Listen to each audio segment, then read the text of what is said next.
Hello everyone, welcome into Fatty's Feast, where we make the best food you'll ever eat without leaving your backyard. My name is Josh, and today we are going to be talking about my visit to one of the biggest names in Austin barbecue today, Leroy and Lewis. All right, so this is video 3 of 4 highlighting the places that my friend John and I visited on our barbecue tour of Austin. If you haven't checked out the other videos in this series, you can check them out down in the description. I cover Franklin's and I also cover Snow's. So after this one, we have one more to go. I wonder who it's going to be. But as I said, Leroy and Lewis is one of the biggest names in the Austin barbecue scene currently. So it was obvious we had to check them out while we were down there. So in this video, I'm going to give you some information about Leroy and Lewis. We'll talk about when you should go, not necessarily when you should get there, because the wait isn't that big of a deal. It's not like Franklin's or Snow's. We'll talk about the experience in line, the serving experience, obviously how the food was, and lastly, I'll leave you with some final thoughts. So about Leroy and Lewis, they are located at 5621 Emerald Forest Drive in Austin. They're open Wednesday through Sunday, 11 a.m. to 9 p.m. Very unique that they're open later than pretty much every other joint. Now the thing to know is the location I just told you is a brand new building. They opened in February, and when we went, they'd only been open for 4 days. But Leroy and Lewis themselves have been around for quite a while now. That being said, they also have their original location, which was a food truck, and that food truck is located at 121 Pickle Road, also in Austin. The reason I tell you this is because when we went, our GPS actually took us to the food truck instead of the brick and mortar location. Now, I'm sure the mapping platforms have been updated since February, but just in case, if you want to go to the brick and mortar, you need to go to Emerald Forest Drive. But you can still go to the food truck and get barbecue. They're open also Wednesday through Sunday, 11 a.m. to 5 p.m. Now, Leroy and Lewis was started by Evan Leroy and Sawyer Lewis. They opened in 2017, operating out of that trailer I just talked about, with plans to open a brick and mortar location. However, Austin is a growing scene. Prices are going through the roof, so they had some difficulty there. Also, COVID happened, which we all remember that. Everything shut down. So it wasn't until now, in 2024, that they were finally able to open their real restaurant. Now, 2 things kind of set these guys apart from the other barbecue joints in Texas. The first thing is their business model. Their slogan is new school barbecue, old school service. So what that means is they're really innovating barbecue within Central Texas. If you look up their menu online, it won't take you long to realize that. It's not your brisket, pork ribs, pulled pork, sausage links, mac and cheese, coleslaw, potato salad. They are changing the game. So they are using tons of unique items and smoking them the traditional barbecue way. But as far as the service, they are sticking with their roots and the old school way of doing things. You still walk up, you still get the meat sliced right in front of you on a tray. They talk to you, they get to know you, they're very friendly. It's the truly Texas way of serving barbecue. The other thing that sets them apart is they order all of their product from local farms. So they get their beef from one place, they get their pork from another place. You can really taste this in the quality of the food. So these places they get their stuff from, they make sure that they are humanely raising their animals, they're humanely butchering, they're not throwing in a bunch of preservatives and chemicals and all that crap that's in all of our food today. Now, it took them only about 2 years to start racking up those awards. In 2019, they made Austin's most inspirational restaurants of the decade, and they also got on Texas Monthly's 25 best new restaurants of 2019. Since then, they just kept going. In 2023, they made the New York Times top 20 best new generation barbecue list. They also made the Southern Living top 50 barbecue list, and they currently hold the number 5 spot in the coveted Texas Monthly rankings. The last thing I'll note about these guys is a lot of people, specifically here on YouTube, who do barbecue, either currently work for Leroy and Lewis or used to work for Leroy and Lewis. Some of these big names have influenced their recipes or given them their recipes. One person you may know as Bradley Chudd. So that's why if you watch a lot of barbecue here on YouTube, you've definitely heard of Leroy and Lewis. Their name is everywhere. All right, next let's talk about when to go, specifically what day and kind of what time. The waiting experience is not one of those that you need to get to the restaurant at 5 a.m. to make sure you get the food that you want, you can try everything. It's more important to know what day to go because their menu changes depending on the day. So the first perk is that they are open late. You can go for dinner. John and I got there around, I'd say 7 p.m., and they pretty much had everything we wanted to try, for the most part. The parking situation is fine. It's a decent sized lot. It was full when we got there, so we did have to find street parking. That wasn't really a big deal. We just parked across the street. Now, the thing to note is this place is about 15 minutes from downtown, so it's not close to any attractions. It's not close to where you're probably going to be staying if you're visiting Austin. So you definitely can't walk there. You're gonna need to either Uber or have a rental car. Now, the footprint of the restaurant is huge. Believe me, it's probably one of the biggest restaurants we've ever seen, and I know restaurants very well. No, but seriously, it was the biggest restaurant we visited in our time there. There's really no limit on seating inside. There's plenty of seats. They have some outside as well, which I'm sure they're going to expand upon in the future. But now the important part, what day should you go? Now, they run specials Friday, Saturday, and Sunday, and their specials are things that take a little bit more time to make, maybe are a little bit more of a pain in the ass, but are still things they want to serve. They just can't do it every day. One of those items you may have heard of before, it's called brisket. Yes, they don't serve brisket every day. It's only available on Saturdays, and they only make about 40. I think that's what they said. Now, when we got there at 7 p.m., they had no brisket left, which really wasn't a big deal. It wasn't something we had to get, but if you have to get brisket, you're probably gonna wanna go early to mid-afternoon to ensure you can get it. And you might be asking, why would a barbecue restaurant not have brisket every day? That's asinine. Well, the reason is they don't want to be like everyone else. They're trying something new. So if you've been cooking brisket since age 3 in your granddaddy's backyard using used motor oil and pressure-treated wood, you might not like the new school barbecue concept, but literally it's fine. The food is good. You can go and not have brisket. You're gonna live. So some of the other specials they have, on Friday they have beef cheeks, which if you wanna talk about a pain in the ass, that's why they only do it one day. Those suck to make. On Saturday, like I said, they have brisket, but they also have bacon ribs. And on Sunday, they have beef barbacoa, lamb barbacoa, and pork chops. If you never had smoked pork chops, you're missing out. They are freaking out of this world. And trust me, I know the hate for pork chops. I had that as a kid. But smoke them. They're really good. I'll put a video I did here somewhere. So just keep that in mind. Figure out what you want to get and then go on that particular day, or go all 3 days. I mean, that can't hurt. Next, let's talk about the waiting experience. Like I said, the wait wasn't that big of a deal. It was just like waiting in line at really any other restaurant. There are 2 things I want to start with here. The first is, for only being open 4 days, you'd figure the wait would be around the building, down the block, 3 miles. It really wasn't. It was completely fine. Now, they had claimed that during the day, the waits get a little bit longer, but like when we went at night, it was great. The other thing I'll mention about being new is typically restaurants open and there are some kinks that they have to work out. I swear to God, this place was one of the best new functioning restaurants I've ever been to, if not the best. If I didn't know that they had only been open 4 days, I wouldn't have known. Everything was perfect from start to finish. The minute you walked in the door, to the service, to the food, there were no kinks whatsoever. So if you're opening a restaurant, be like them. It was awesome. So there's plenty of space inside the restaurant for waiting in case it's 300 degrees out or it's downpouring. When you walk in the door, you can look at the various merchandise and the seasonings and sauces that you can purchase. I would say the line for us was about 50 people deep, and this equated to about a 35 to 40 minute wait time. So as soon as you walk in the door, somebody greets you, they welcome you to the restaurant, they hand you the various menus. That way you can look them over and know what you want by the time you get to the counter.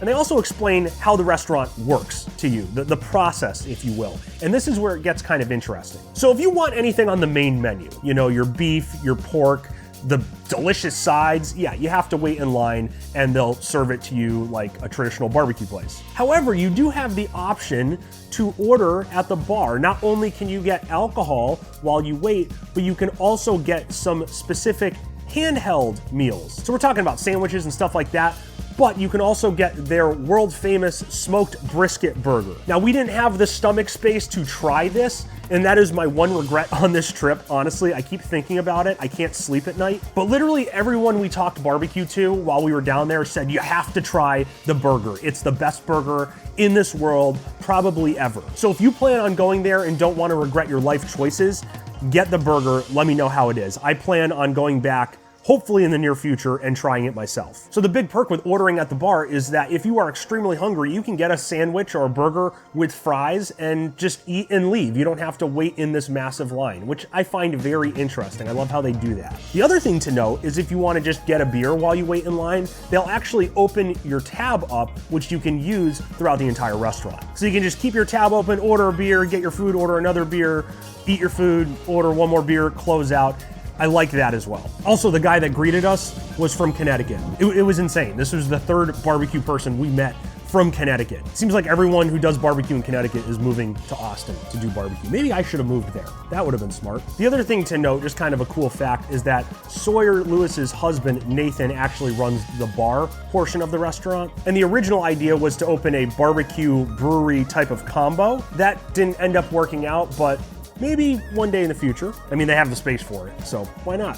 And the staff was extremely nice. They kept coming up, they kept checking in, making sure you weren't gonna die of starvation or anything. And they really enjoyed talking barbecue and talking about the restaurant and the experience. If there was a question we asked that they didn't know the answer to, they literally ran off and would get the answer for us. So all about customer service, that old school service that you love. It was awesome. All right, so now the ordering process. Like I said, old school slicing right in front of you. By the time you get up to the counter, you should already know what you want, because not only do you get copies of the menus when you walk in, but the menu's also right in front of you up top in huge bold letters. I literally forgot what we were getting, I think, because I get confused and I'm stupid. Now here you can order in quarter-pound increments, or, and I love this, I love this, you can get plates. I love barbecue plates. They are my favorite thing in the entire world. I love the fact you can just get 2 portions of meat with your 2 sides, or what, it just, oh my God. I wish more places did that, but it's not the old school way of doing things, so a lot of places don't, unfortunately. So they have a 2 and 2 plate, so 2 meats, 2 sides, or you can get the 1 and 2 plate, which is 1 meat, 2 sides. You order your sides first and then your meat, which you might find a little bit odd,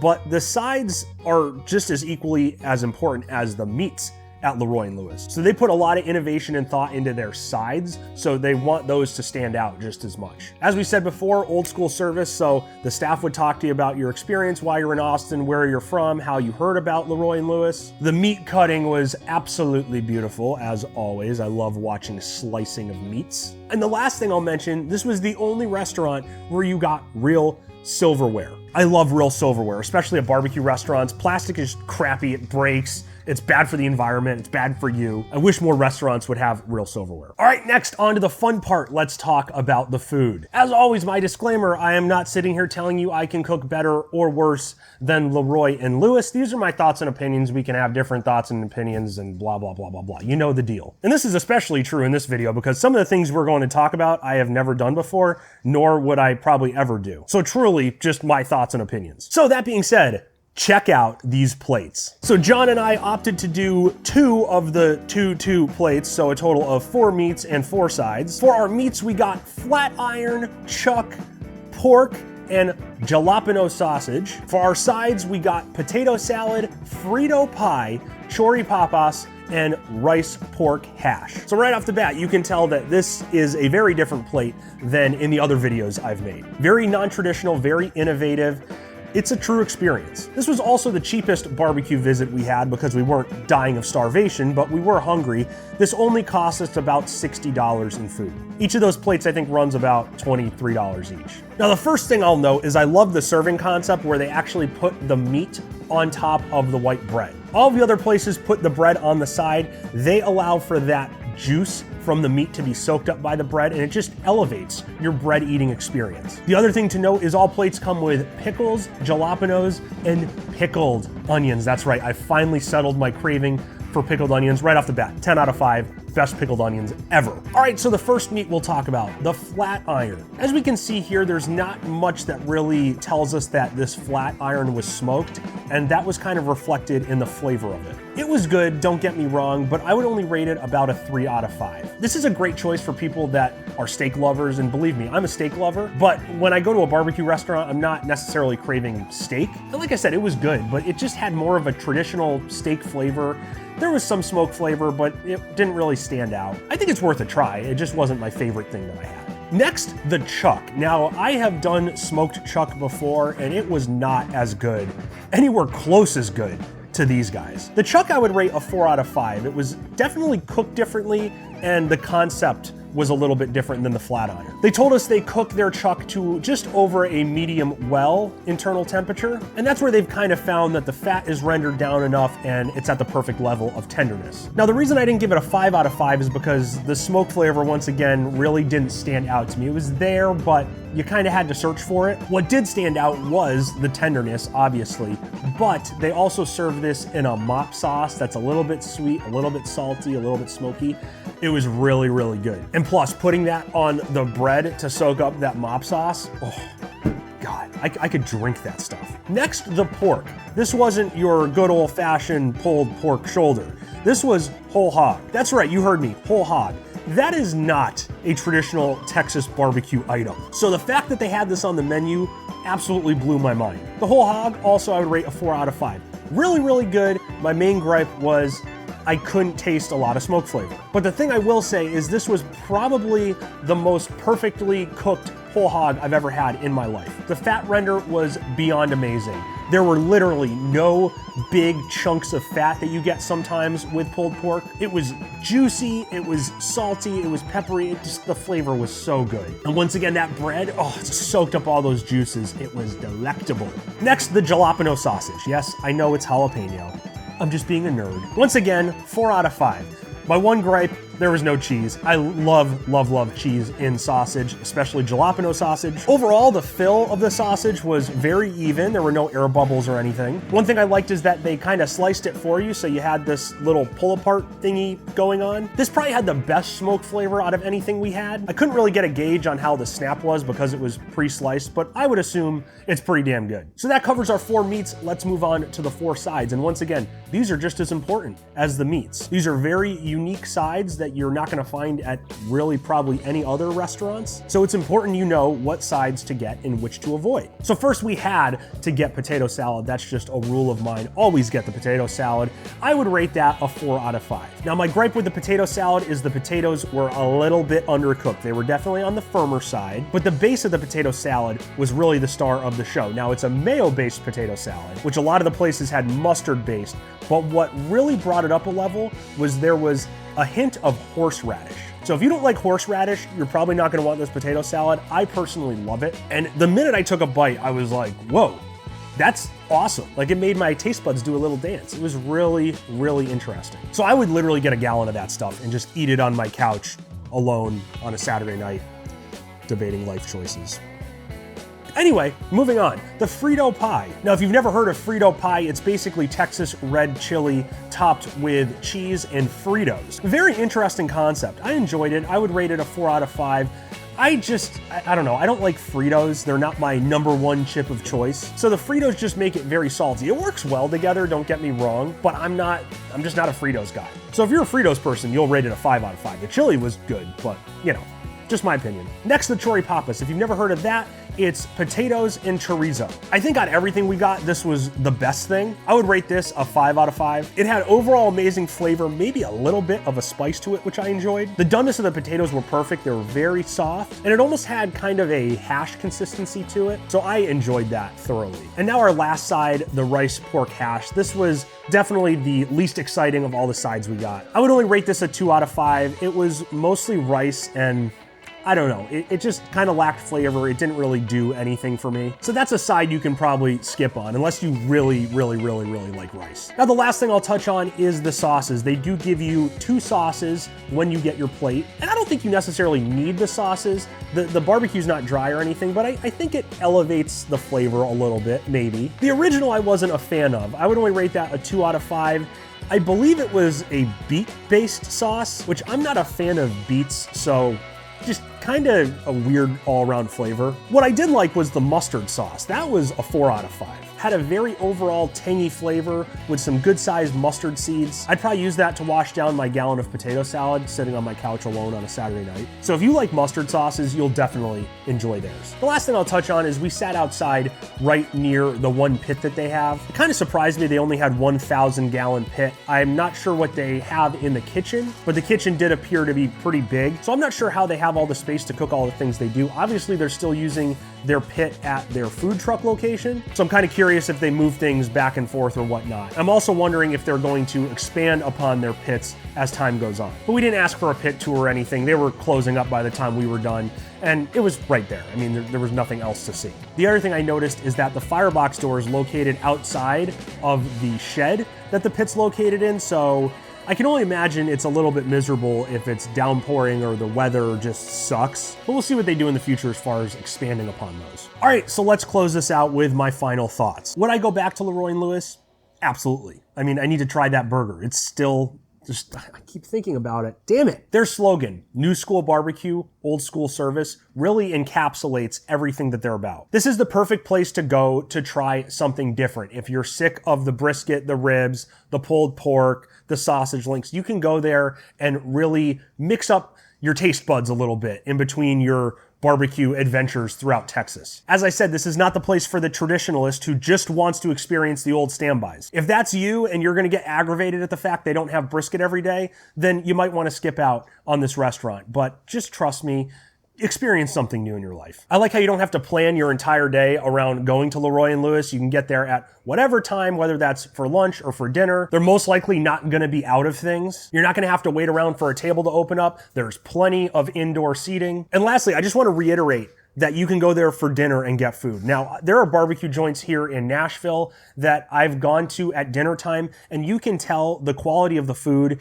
is nowhere close to what it would be at, say, lunchtime. In fact, one time I went to a very well-known big-name barbecue restaurant for dinner. They will remain nameless, but I ordered the brisket, and I think it was pan-seared to warm it up. Like, it was pathetic. It was one of the worst barbecue experiences I've ever had. I don't know how people enjoy that. But that's not something you have to worry about with Leroy and Lewis. Everything is fresh. You can tell everything's fresh. Nothing's reheated in a microwave or anything. It's sliced, fresh, hot, deliciously right in front of you. And now I'm really thinking of that burger. I think I'm gonna make burgers on something I just purchased the other day and put together. Oh, I haven't released a video on that. That'll be the next video coming out. With that being said, if you're in Austin, don't sleep on Leroy and Lewis. Go check them out. You and your taste buds will not be disappointed. That being said, this concludes this episode of Fatty's Feast. If you enjoyed what you saw today, please make sure to nuke that like button and get my content out to more people, and leave a comment about restaurants that you like in Austin, or if you've been to Leroy and Lewis, tell me your thoughts. I'd love to hear from you. If you want to see more of me, you can check out the videos that I'm putting over here. Make sure to check out the description for the other restaurant reviews we did in Austin. And smack dab in the middle, you can subscribe to see even more of my shining, smiling diabetic face. Until next time, everyone, stay safe, stay healthy, stay happy, and stay hungry.